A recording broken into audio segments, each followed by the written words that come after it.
Are you kidding me? It teleported me like 2 steps to the left.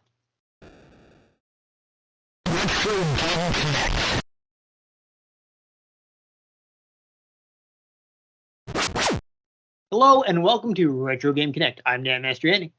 I'm Ian Butterfield. And today we're playing what may be Japan's very first licensed game, Lupin the Third, the arcade game, which we're going to be playing on the Taito Eager2 Mini. It's very neat that they actually managed to get a licensed game on this thing.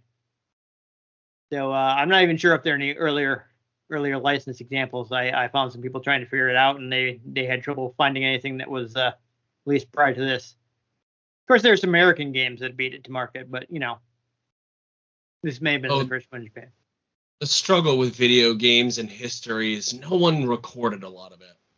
Yeah, so it's like, how do you even search for something like that? Yep. But anyhow, let's go ahead and start playing. Woo! I do appreciate that all the games have their own little marquee art instead of like just a generic border like a lot of these have. I usually just end up turning those off. But yeah, this one's pretty simple, as you would expect from a arcade game from 1980. So let me remember which one of these is the credit button. There it goes. So we're gonna helicopter in.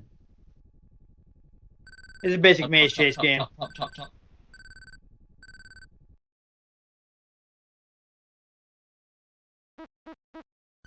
So I completely forgot. This there's is an early game. Yeah.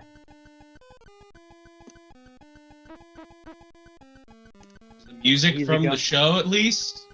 Yes, it does have music from the show. Oh, that's good. I like how you can just, like, float. While this is on, I forgot to see if I can do this quick. Oh no, running out of time. There's a restrictor plate on this. An optional restrictor plate that you can turn on for the older games that only allow you to go in 4 directions. It's actually also possible to grab more than one bag at a time, but it'll slow you down. So I forgot to turn that on beforehand. It makes it a bit easier to play these games that don't actually recognize diagonals. Interesting. Oh no, the dog's gonna get me. Nope, I got away. There we go. Okay, so the point is you're stealing the money bags. I am stealing the money bags. I am Gentleman Thief, Lupin the Third. Okay. So I don't know if you've ever heard of yeah, here you go. Here's the TV series theme. It's struggling to play it, but it's there. Oh boy. Oh no. No. Oh, I got caught. I don't know if I quite got this trick to play. Yeah, there goes. So like I said, it is possible to steal more than one bag at a time, but it slows you down. So I don't think that's even with a restrictor plate on, it's still not quite perfect. I'm still getting bad directionals here. There we go. Yeah, so Lupin is started out as as a manga in the 60s. Yeah, artist using a pseudonym Monkey Punch, which I remember hearing he was not a big fan of.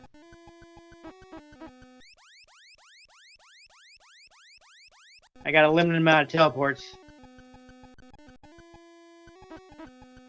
Does Lupin the Third have the ability to teleport? Nope. But they put it in the game because I guess you needed something. Well, also, like, wasn't this not originally a Lupin licensed game? Supposedly. That's like a secondhand story from somebody, from a coworker of somebody who worked on the game. Not all you can get on titles like this. Yeah. Blah, blah, blah, blah, blah. I would like to beat at least one level because they're a little oh my god. I got stuck there. They're little interstitial videos. Something that Pac-Man has that doesn't quite seem to is that you're faster around corners than the enemies. Which is useful for avoiding them. I'm going to have to use the teleport. Oh! That one worked out in my favor. Oh! Or did it? Almost. It almost did.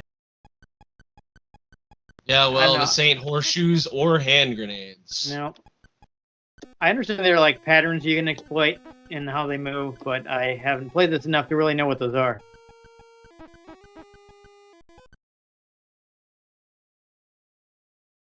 Ha ha ha. Ah, yes, I must be Lupin. I've been arrested by Inspector Zenigata. That's how you know this is a video game and not the actual series, because Zenigata never catches him. It's kind of funny in that, Lupin's always making Inspector Zenigata, who is his guy on the lower left there, look like an idiot. But he's actually he would be actually a very good detective against anybody else. Oh, I'll give it one more try. Can't say I know anything about this show. Lupin's pretty good. It's like I said, it's been the manga started in the 60s, so yeah, the author actually died a few years back. It's a shame. Yeah. I heard he didn't actually really like being called Monkey Punch very much. Like it's very common for manga authors to use pseudonyms in Japan. I think somebody else came up with it, and he was like, "Well, I'm going to finish out this series I'm working on, and I'll switch to something else." And the series he's working on ended up being a huge hit, so he ended up being stuck with it.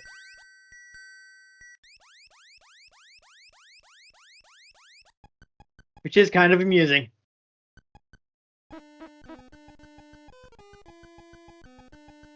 Alright, let's see. Nope. That was a bad idea.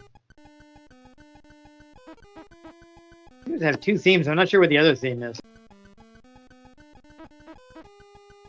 The one that's playing right now. I think part of the thing that lend credence to this not being originally being a Lupin game is honestly that the character just doesn't really look like Lupin at all. I don't think any of the characters look like anything at all. Yeah, that's also something. This is a very early game with very primitive graphics. Now we got this one is the class. Are you kidding me? It teleported me like 2 steps to the left. What is that? Well, you should have done a step to the right. Yeah. Put your hands on your hips. Oh boy. Okay. This will work. Down. Oh no. Go away, dog. Aww. Oof. Oof. It's pretty rough. Not an easy game. Well, this was an arcade game, you said, right? Oh, I know. It wants my quarters. Or yen. I don't know if it's... Call them Yorders. Yen quarters. Yeah, there you go. It wants your delicious coins. Unfortunately, arcade games be like, gimme that currency, though. I tried to teleport, but I guess I didn't press a button fast enough. Unfortunately, even with the restrictor plate, sometimes I'm still kind of not quite getting directly in one direction. Keep getting caught in the same spot. Yeah, I don't know the patterns is the problem. Maybe just stop going that same direction? Well, I'm just trying to move where they're not, and alright, he moved the other way, but if I can... Oh!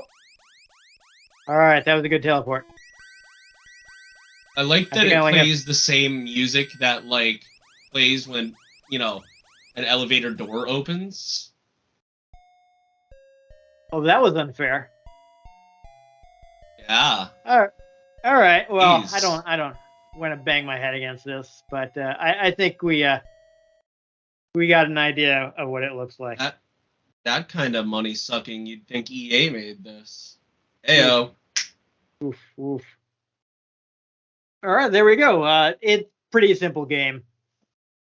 So not amazing, but historically important. So I'm glad they actually went to the trouble of including it on this device. I mean, it's certainly interesting to look back at a game that old. Can't say I'd want to bother playing it, but like, its existence is interesting. Part of the problem is actually, while I'm thinking of it, I need to change the restrictor plate back. But you can see there's a little dial here that you can use to adjust it. But it's not quite perfect, unfortunately, and I was still getting some diagonals, I think, which of course the game was not designed to interpret. So there were quite a few times where I just kind of stopped dead, which is bad in a game like this. And then you got dead. Yeah. Well, no, I was arrested. Yeah, same difference. Yeah. One thing I do like is even as jangly as it was, I do appreciate they managed to squeeze in the famous theme. Of course, Lupin's very long-running franchise, been very popular on TV in Japan. They've run it here on Adult Swim, so people may have seen. I do remember seeing commercials for it on Toonami. Yes, it's back in the oldie day. Yeah, they run some of the older ones, and some of the more recent ones have been on the current incarnation of Toonami. It's such a big franchise in Japan. TMS always makes sure that the new Lupin series are well funded because they don't want to put out a bad Lupin and damage to the brand. I would think anyway, but like if you watch a new Lupin, it's clear that this had a good budget. Hey, sometimes you just gotta be like, they need the money. Let's just make sure everything goes right. Yeah, because this is kind of a big deal, and we don't want to blow it. Like Disney didn't buy Star Wars to give them a ham sandwich and be like, whatever. Yeah, and then they did for the sequels, but yeah, I mean, the problem was the lack of money. But anyhow, yeah. So, like I said, it's kind of archaic and not even like there are games of this vintage that are still fun, like something like Pac-Man, or even like Space Invaders, which is Taito's big breakout hit. It gets kind of boring, but it's well put together. This one is clearly not one of their best games, but I still thought it was historically interesting. I do appreciate the licensed music, and I did actually manage to find out something interesting. So, Taito actually funded some college students to kind of hang out in a rented room on computers that Taito had paid for, and kind of mess around with making games. So one of them made a shoplifting game called Manbiki Shonen, which I think just literally translates to shoplifting boy. And it's one of the games they presented to Taito, and he did get paid for it. But he supposedly, and the guy didn't have any proof, but he's like, well, he thinks this is what happened is it inspired this game, which the Lupin license was later applied to. So that's interesting. I'm kind of on the fence about how far that is because, since they didn't actually publish the game that he made, he didn't get any royalties on it, but he still got paid for making it.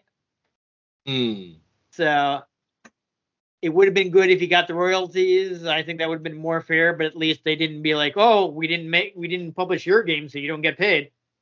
Yeah, borderline shady. Yeah, so it's like, so he didn't get the royalties, but they did pay for like the computers and the game. So I don't know. Could be better. Not as bad as some other deals. So that is an interesting thing that happened, and I guess I don't know how easy it would be to get a hold of this. You can play Manbiki Shonen because it was a basic game written in the basic programming language, and it was made available in one of those magazines that you had at the time that would feature program listings for basic games that you could type into your own computer at home. Interesting. So it's out there. Yeah, that was a very common thing at the time. When there wasn't much for like media that you could buy pre-made games on, there were like magazines and books that would have listings for games that were written in BASIC, and you would buy one of those and you would sit there and type it in and play the game afterwards. I used to get 321 Contact, which was like a kid's science magazine, and they would always include a BASIC program. I typed a few of them in because, of course, my TI 9948 was not completely irrelevant at that time. So they would still, at least in earlier issues, still include listings that I could type into my TI. Neat. Yeah, so that is the thing I actually did as a kid that I'm old enough to remember.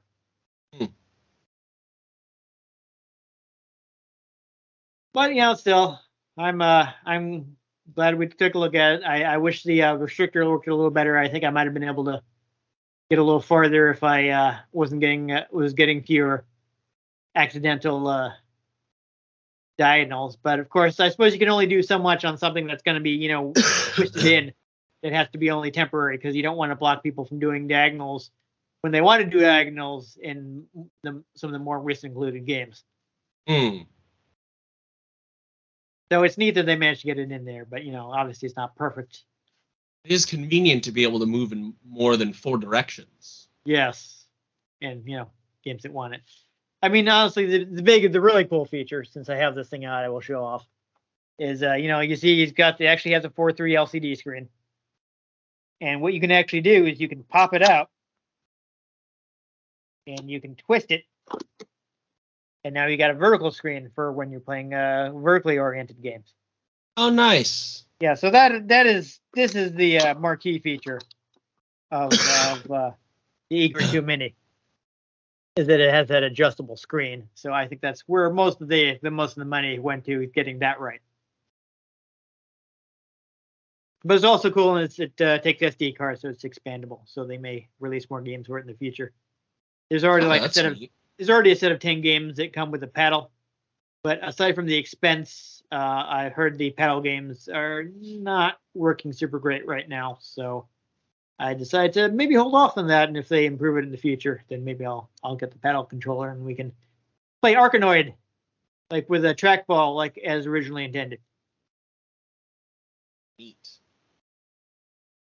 But anyhow, as far as Lupin the Third goes, maybe just watch the anime. It's I'm sure there are much better games to play for Lupin the Third. I don't think there are a lot of Lupin games. So I'm sure they exist somewhere. Yeah, I know there's like a PS2 one, I think, and I'm not sure if there's really much in the way of Lupin games. I haven't really looked into it, but the anime can be pretty good. And last I checked, a lot of it was available on Crunchyroll, at least here in the U.S. So you can do the free ad-supported version and check it out and see if it's something you enjoy. There you go. But anyhow, if you enjoyed me getting thrown into jail, make sure you give this episode a like. If you want to catch future episodes in which we are more successful at eluding the authorities, make sure you subscribe to our channel. I've been Dan Mastriani. You can get me on Twitter at NewTypeCola. I'm Ian Butterfield. You can find me on Twitter at ENG Butterfield. You can find the show at Retro Games CNCT, Facebook.com/RetroGameConnect, and RetroGameConnect.tumblr.com. You can also find me over at Twitch.tv/geek_lord_42. Once I recover from my bronchitis, I hope I'm actually going to stream a bit more on that. If y'all haven't noticed the coughing. But if you enjoyed the game we played, let us know. If there are any games you'd like us to play, drop them in the comments. If we can get our hands on them, we might just play them, or we might just throw them in jail with Dan. Would have gotten away with it too if it hadn't been for those meddling kids. And that stupid dog. Yeah, that's the first thing my brain goes to, Scooby-Doo, not anything featuring. It doesn't help that Lupin doesn't have like a catchphrase, so I can't. Well, but there was a Can't go to dog. that. There was a dog. Yes, they sent a dog after me, so there he goes, appropriate. Anyhow, most importantly, join us next time on Retro Game Connect.